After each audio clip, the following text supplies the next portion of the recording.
Hey, good morning Internet. Aujourd'hui, je devais sortir normalement la troisième vidéo de la série sur comment faire de 2020 la meilleure année de ta vie. C'était la vidéo sur le plan. Et j'ai trouvé utile de la décaler de plusieurs jours. Soit, elle sortira soit jeudi, soit lundi prochain.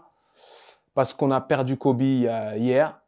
Et pour ceux qui me connaissent ou pour ceux qui me suivent depuis longtemps, vous savez que c'est quelqu'un que j'admire énormément. Quand on admire quelqu'un à ce niveau-là, c'est quasiment comme un mentor, tu vois. Je lui parle pas, j'échange pas avec lui, mais quand tu lis la bio de quelqu'un, quand tu lis ce qu'il fait, quand tu essaies d'en savoir plus sur son mindset, eh ben, tu t'en imprègnes.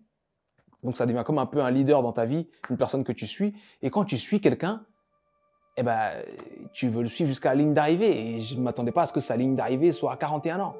Je veux dire, le mec est plus jeune que mon grand frère. On a perdu des leaders. J'ai vu Mohamed Ali mourir, j'ai vu Steve Jobs mourir, j'ai vu Nelson Mandela mourir. Mais Steve Jobs était malade, Mohamed Ali était malade et vieux, Nelson Mandela était malade. Là, à 41 ans, un mec qui meurt avec sa fille, ça m'a fait waouh.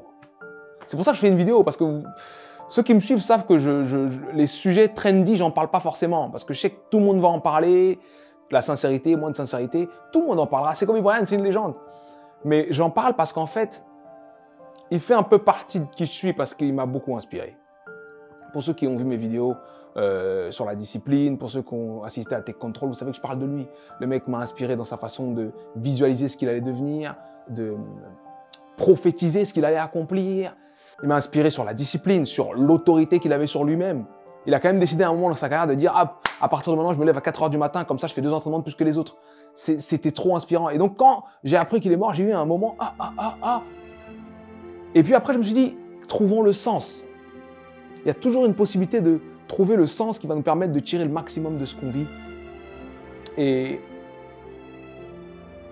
j'ai réfléchi et je me suis rendu compte que, en réalité, la seule chose qui compte, c'est ta destinée.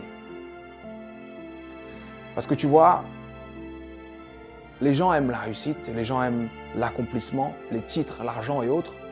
Donc, il y a des gens à qui on aurait pu dire, il y a une semaine, tu claques des doigts, tu échanges ta vie avec Kobe, tu dis oui. Et ils auraient dit oui parce que c'est Kobe Bryant, c'est une légende, et en plus il est déjà riche, il est retraité, tout est cool.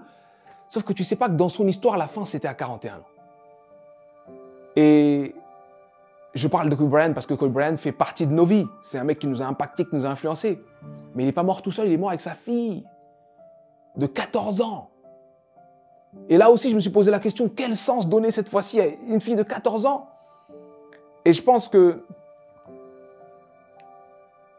si le ciel a permis qu'elle meure, elle aussi, c'est qu'elle a fait ce qu'elle devait faire.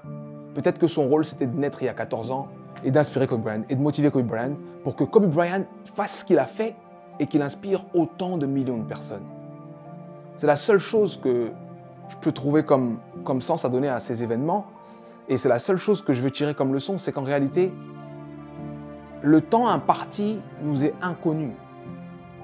On ne sait pas quand est-ce que ça s'arrête.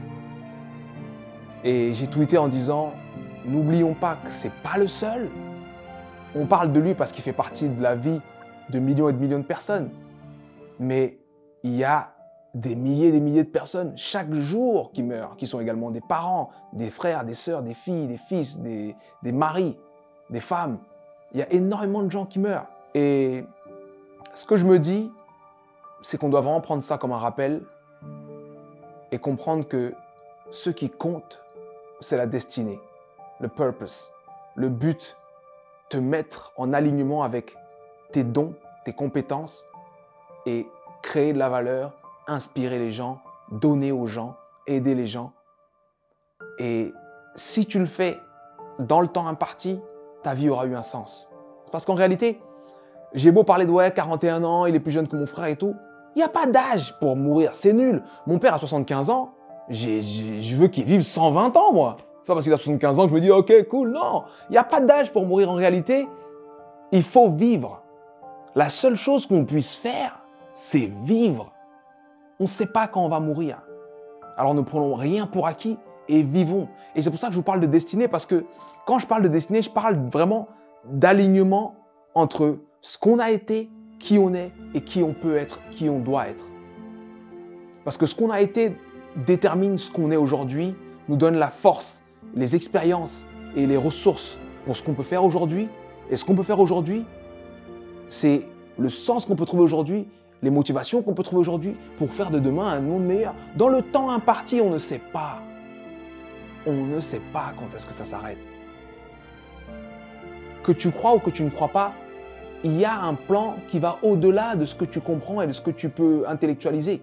Parce que ça ne se décide pas. Kobe Bryant n'a pas décidé qu'à 41 ans, il mourrait. Le plan est au-dessus de lui.